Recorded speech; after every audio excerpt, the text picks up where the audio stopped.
The first thing I heard was the beeping. Slow, mechanical, steady. Like a clock counting seconds I didn't remember living through. My eyes felt glued shut. My mouth tasted like metal and cotton. For a moment I couldn't tell if it was morning or night. The ceiling above me was too white, too bright, hospital white, the kind of white that makes everything feel unreal. Someone nearby whispered, "He's waking up." A chair scraped softly across the floor. My body didn't belong to me yet.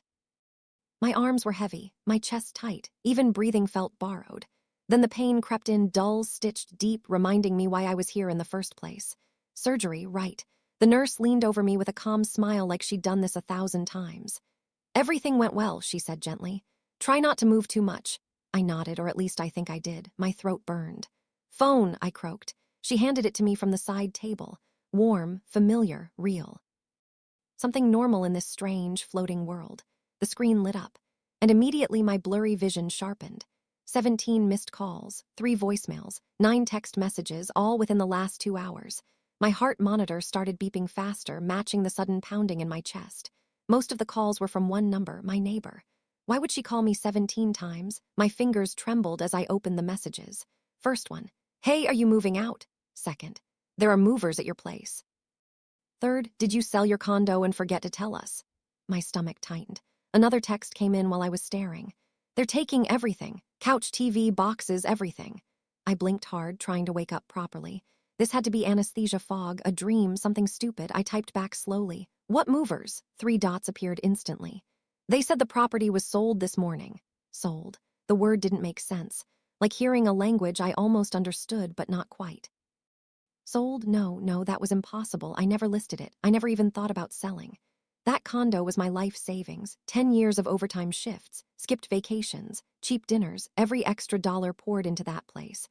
Nobody sells their home by accident. My fingers suddenly felt ice cold. Another message. "There's literally a for sale sign outside with a red sold sticker."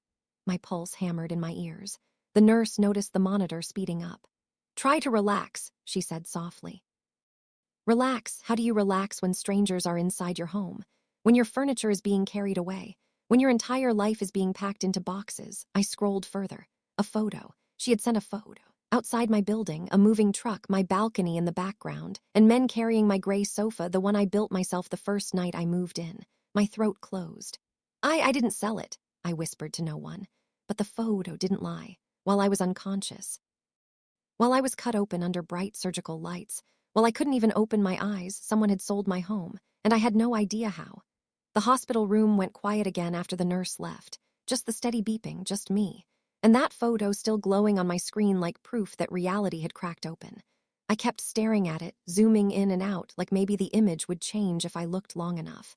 Like maybe it wasn't my balcony, maybe it wasn't my couch, but it was. The same sliding glass door. The same crooked plant pot I always meant to replace. The same place I had stood 100 mornings with a cup of coffee, watching the street wake up below. My condo, my home, not just walls and furniture, 10 years of my life. People say it's just property, but they've never built something alone from nothing. They've never counted coins before buying groceries, never stayed late at work while everyone else went home. Never said no to trips, weddings, birthdays because saving mattered more. I had. Every single dollar had a story. I remembered the first day I got the keys, standing in the empty living room. No couch, no bed, no table, just echoes. I sat on the floor and ate takeout noodles straight from the box, smiling like an idiot. Because for the first time in my life, something was mine, not rented, not temporary. Mine. I painted the walls myself, built the shelves myself. Spent 3 hours fighting with IKEA instructions and a screwdriver that kept slipping. I still had the tiny scar on my thumb from that night. I used to joke that the condo had my blood in it. Turns out that wasn't a joke. It was independence. It was safety, especially from my parents. They loved control, always had. Even when I was a kid, everything came with strings. If we pay, we decide. If we help, you listen. So when I finally moved out, bought my own place without their money, it felt like breathing fresh air after years underwater. They weren't happy about it. They called it wasteful. Said renting was smarter. Said I was trying too hard to prove something. Maybe I was, but I didn't want to owe them anything. Not ever. Which is why what happened next made even less sense. Because the only reason they were involved at all was the surgery. It had been sudden. Doctor found something that couldn't wait.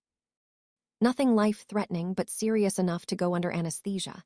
I didn't have anyone else nearby, so I called them. Big mistake. They showed up acting concerned, helpful, soft-spoken. My mom cooked for me. My dad offered to handle small stuff. Bills, mail, packages. Don't stress, he said. Focus on recovery, we'll take care of everything. I remember feeling grateful, relieved. Maybe they'd changed. Maybe age had softened them. Maybe I was finally safe trusting them. I even gave them temporary access to some paperwork. Just in case, they said, just in case.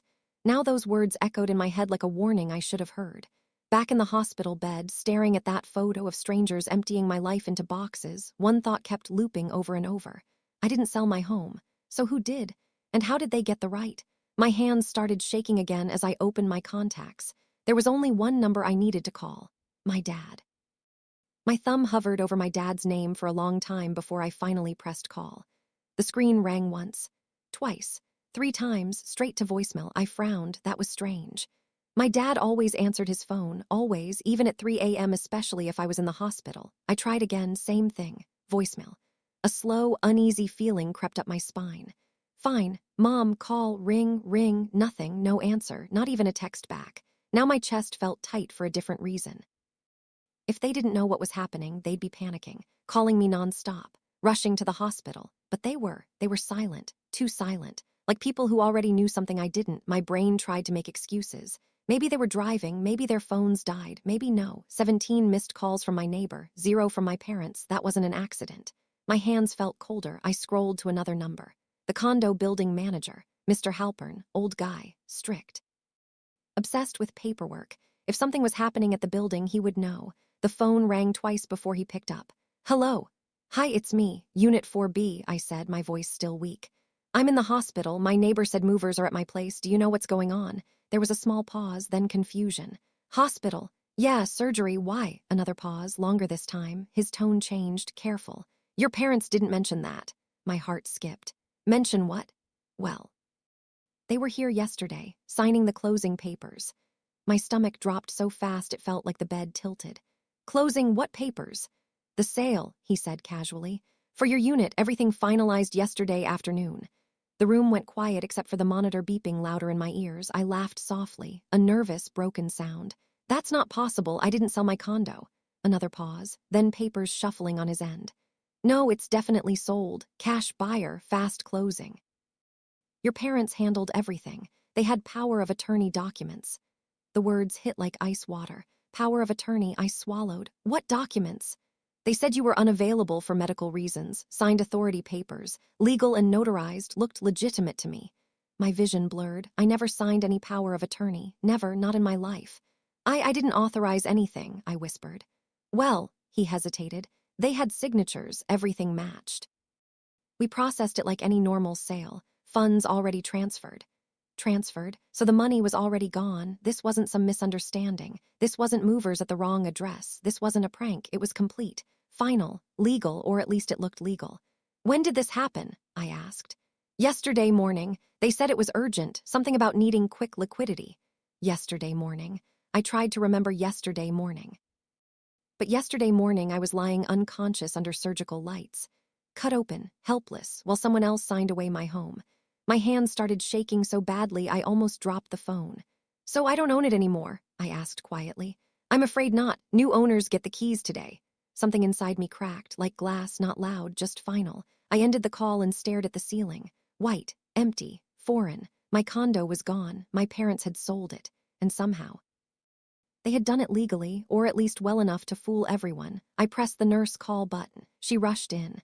I need discharge papers, I said. But you just woke up. I don't care. My voice came out harder than I expected. I need to leave now, because strangers were moving into my life, and I needed to see it with my own eyes. The hospital discharged me faster than they should have, or maybe I just stopped listening. The nurse kept explaining medication schedules, warning signs, rest instructions. Don't lift anything heavy. Go straight home. Have someone stay with you. I nodded at everything, didn't absorb a single word. Home, that word didn't even make sense anymore. They helped me into a wheelchair, then to the entrance. Cold afternoon air hit my face, sharp and real, nothing like the sterile hospital smell. For a second, I just stood there, dizzy. My stitches pulled when I moved too fast. My body was still weak, but my mind was racing so hard it felt like I'd had 10 cups of coffee. I ordered a ride. The car showed up in 3 minutes, longest 3 minutes of my life. Every second I kept checking my phone, still nothing from my parents. No calls, no texts, no "how are you feeling?" Nothing. That silence screamed louder than anything. The drive felt unreal. Traffic lights passing, people walking dogs, normal life happening everywhere. How could the world look so normal when mine had just collapsed? I kept replaying Mr. Halpern's words. Cash buyer, closing complete, funds transferred, like a judge reading a sentence. Final, final, final. When the car turned onto my street, my stomach twisted so hard I thought I might throw up. I knew this place better than anywhere, the small bakery on the corner, the cracked sidewalk near the mailbox, the tree that dropped leaves all over my balcony every fall. Familiar, safe.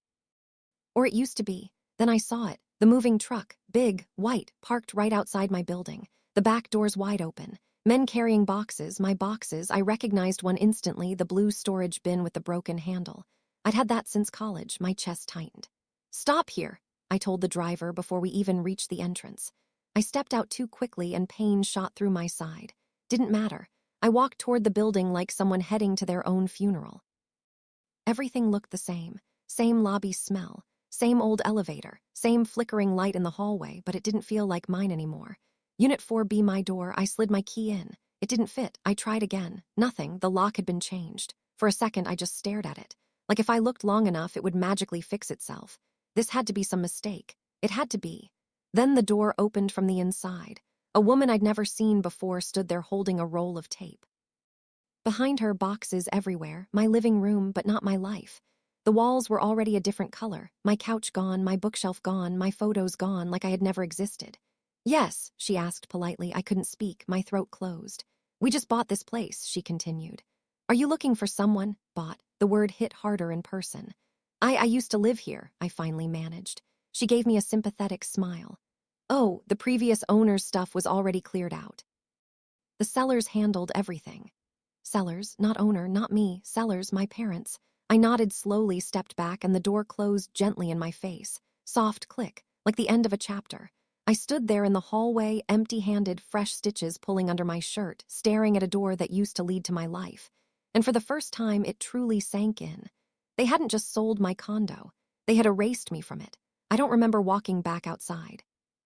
1 second I was standing in that hallway staring at the door. The next I was on the sidewalk again, the cold air cutting into my lungs. Everything felt distant, muted, like the world had been wrapped in cotton. People passed me talking, laughing, living their normal lives. And I just stood there holding the small hospital discharge bag with my pills inside like some idiot who had nowhere to go. Because technically I didn't. My home was gone, sold, legally transferred. Strangers sleeping in my bedroom tonight, the thought made me feel sick. There was only one place left to go, my parents' house, the same house I had spent my childhood trying to escape. I ordered another ride. The whole way there, anger slowly replaced the shock, hot, sharp, alive. The sadness turned into something heavier, something louder. They had known. They had planned this, while I was lying unconscious, trusting them. Every red light felt personal. Every second stretched. By the time we pulled into their quiet suburban street, my heart wasn't racing anymore. It was steady, cold, like something inside me had hardened. Their house looked exactly the same as always. Neatly trimmed lawn, Mom's flowers by the porch, wind chimes gently clinking, peaceful like nothing evil could ever happen here. I almost laughed. I walked up and knocked, once, twice. The door opened. My mom stood there, smiling, actually smiling. "Oh, you're out already," she said. "How are you feeling, Beta?" "Surgery okay?" Her voice was soft, warm, normal, like this was any regular day. Like my life hadn't just been ripped apart. I stared at her, waiting for guilt, for panic, for anything. Nothing. Behind her, I could smell food cooking. My dad sat on the couch watching TV like always, some news channel playing quietly. Domestic. Calm, ordinary, it felt insane. "You're home early," he said casually, not even looking at me. That's when something snapped. "Why did you sell my condo?" The words came out sharper than I expected. The room went silent. Mom blinked. Dad finally looked up. Neither of them looked surprised, just annoyed, like I had asked an inconvenient question. Dad muted the TV. "We were going to talk to you," he said. "Talk to me after." "Talk to me," my voice shook. "You sold my house while I was in surgery." Mom sighed like I was being dramatic. "Don't shout, neighbors will hear." I laughed, actually laughed. "You changed the locks, you moved strangers in. And you're worried about neighbors." Dad leaned forward, elbows on knees. We did what was necessary. Necessary for who? For the family, he said flatly. The family, not me, never me. We needed the money, Mom added quickly. Medical bills, some debts, and anyway, you weren't using the place properly, always empty. I live there, I snapped. You're single, she said. One person doesn't need all that space. My head spun. They were rationalizing it, like they borrowed my car. Not stole my home. You had no right, I whispered. Dad's voice hardened. We raised you, everything you have is because of us, don't act like this is theft. Then the final blow, calm, casual, cruel. Besides, he said, most of the money's already spent. Spent. $425,000, gone just like that. In that moment, I realized something terrifying. They didn't feel guilty. They felt justified, complete. Say next, and I will expand part 6. Next part 6. The secret they didn't know, approximately 550 words for a few seconds after my dad said it. Most of the money's already spent. I just stood there, staring at him, like maybe I'd misheard. Like maybe my brain was too tired, too medicated, too stitched together to understand properly. Spent. $425,000. My entire life savings. 10 years of work. Gone in a few days. How? I asked quietly. My voice didn't even sound like mine anymore. Mom avoided my eyes and started wiping the kitchen counter that was already clean. Dad spoke like he was explaining grocery shopping. Your uncle needed help with his business. We paid off some loans, fixed the roof, your cousin's tuition, family responsibilities. Family, that word again, always their excuse, always their weapon. You gave away my money, I said. It's not giving away, Mom snapped. It stays in the family. It was MY house. Dad's jaw tightened. Don't be selfish. Selfish. The word hit harder than anything else. They stole from me and I was selfish. For a moment I thought I might scream or break something or collapse. But instead something strange happened. I went calm, too calm, because suddenly arguing felt useless, like trying to convince a wall to apologize. They didn't think they did anything wrong, and you can't win against people like that. I looked around the house. Same old furniture, same photos on the walls. My childhood trophies still collecting dust, everything frozen in time. This place had always felt heavy, controlling, like every breath came with permission, and now I understood something clearly. If I stayed here one more minute, they'd twist my head until I started doubting myself. So I said nothing, just turned and walked out. Where are you going? Mom called. I didn't answer. Outside, the air felt colder, but cleaner. I sat on the curb for a second, holding my side where the stitches throbbed. My phone buzzed. Unknown number. Normally, I'd ignore it. But today, everything felt unpredictable, so I answered. Hello. Hi, this is Mr. Carter from Carter and Wells Legal. You reached out online this morning about an urgent property issue. Right. In the hospital panic, I had filled out one of those quick legal help forms. Didn't even remember doing it. Yes, I said. My parents sold my condo without permission. There was a pause, then his voice sharpened, professional. That may qualify as fraud or financial abuse, especially if signatures were forged or authority was misused. Do you have documentation? I don't know. They said something about power of attorney. Did you sign one? No. Then we need to talk immediately. Something small flickered inside me. Not hope exactly, but possibility. We scheduled a meeting for the next morning.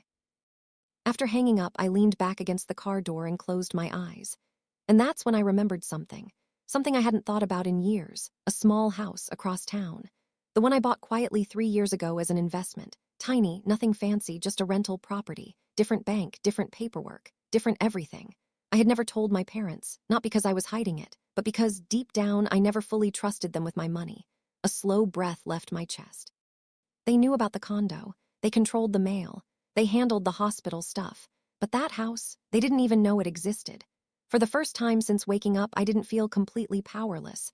Because maybe they didn't take everything. I didn't go back to my parents' house. Didn't go to a hotel either. Instead, I drove across town. 30 minutes. Each mile slowly clearing the fog in my head. The city looked different over here. Quieter. Older streets. Small houses with cracked driveways and overgrown hedges. Nothing fancy, nothing impressive, but weirdly peaceful. 3 years ago when I bought this place, it wasn't emotional like the condo. It wasn't a dream home, it was just numbers, an investment, something smart and boring and practical, a backup plan. Funny how backup plans only matter when everything else burns down. The car stopped in front of it. A small single-story house, beige paint, tiny porch, crooked mailbox, nothing special. But right now it looked like safety, like oxygen.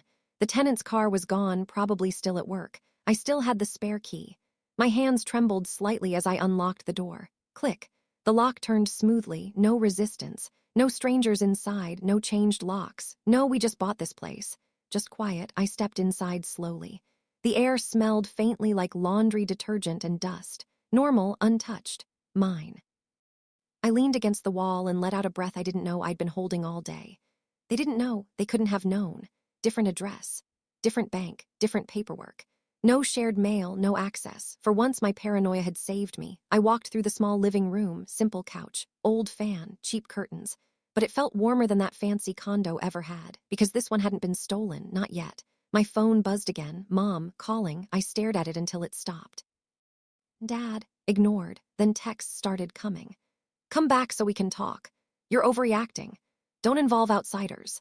Outsiders, meaning lawyers, meaning consequences. Meaning they were scared. Good. For the first time today, they were scared, not me. I sat at the tiny kitchen table and opened my laptop, pulled up old documents, purchase agreement, deed, bank statements, everything clean, everything in my name only. No family connections, no signatures they could fake, no power of attorney. Strange feelings settled in my chest. Not sadness, not anger, something sharper, control. They thought they'd trapped me. Thought selling the condo would push me back under their roof, back under their rules, back into dependence. Maybe that was the plan all along, make me helpless, force me to need them again. But they miscalculated, because now I had nothing left to protect, nothing left to lose, which meant I could fight without fear. The lawyer's words replayed in my head. Fraud, forgery, financial abuse. Things I used to associate with strangers. Criminals, not parents, but blood doesn't make people innocent. Actions do, and their actions were ugly. I opened a new folder on my desktop. Named it Evidence, every message, every call log, every document. Saved, organized, prepared. If they wanted a war over my life, they were about to get one. Because I wasn't their obedient kid anymore. I wasn't the quiet one who let things slide. They took my home. Now I was taking back my power. And tomorrow morning, I was walking into that lawyer's office. Not as a victim, but as someone ready to make them pay. The lawyer's office smelled like coffee and paper. Clean, professional, quiet, nothing like the chaos in my head. I sat across from Mr. Carter while he flipped through the documents I'd printed the night before. Condo purchase agreement, bank transfers, text messages, call logs, screenshots of my neighbor's photos. Everything stacked neatly like evidence in a crime show. Which in a way it was, except the criminals were my parents. He adjusted his glasses and leaned back. This is serious, he said. How serious? I asked. If you never signed power of attorney and they executed a sale using forged authority, that's fraud, possibly identity theft, and financial exploitation. The words sounded heavy, legal, dangerous. They could face charges, I asked quietly. Yes. I didn't feel happy hearing that, just steady, like justice finally had a shape. We can file to freeze the remaining funds and challenge the sale. You may not get the condo back, new buyers are usually protected, but you can absolutely pursue the money. The money, $425,000, my years, my sweat, my life. And them, I asked. He didn't sugarcoat it. If proven intentional, they'll be in real trouble. For a second, a memory flashed. Mom packing my lunch for school, Dad teaching me how to ride a bike, birthday cakes, old family photos. Then another memory overlaid it. Changed locks, strangers in my living room. Most of the money's already spent. Family isn't who raised you. Family is who protects you. They stopped being family the moment they chose my money over me. File it, I said. No hesitation, no shaking, just calm. Let's proceed. Paperwork slid across the desk. Sign here. Initial here. Date here. Each signature felt like cutting an invisible rope that had tied me to them for years. By the time I walked out of the office, my phone was exploding again. Missed calls, voicemails, texts. Dad, why is a bank asking questions about our accounts? Mom, what did you do? Dad, call me immediately. Mom, we're your parents. I stared at the screen, then turned it face down. For the first time in my life, I didn't feel the need to explain myself. Didn't feel guilty, didn't feel scared. They had made their choice. Now I was making mine. That evening, I went back to the small house. My house, I bought cheap groceries. A lamp, blankets, basic stuff, nothing fancy, but every single item was mine. Paid for by me, owned by me, no strings attached. I made coffee the next morning and stood by the window as sunlight filled the tiny kitchen. Quiet street, birds, peace, no shouting, no control. No one holding paperwork over my head, just me, breathing, free. They thought selling my condo would break me, thought it would push me back into their hands. Instead, it did the opposite. It showed me exactly who they were, and exactly who I needed to become. They sold my home, but they lost their son. And this time, there was no coming back.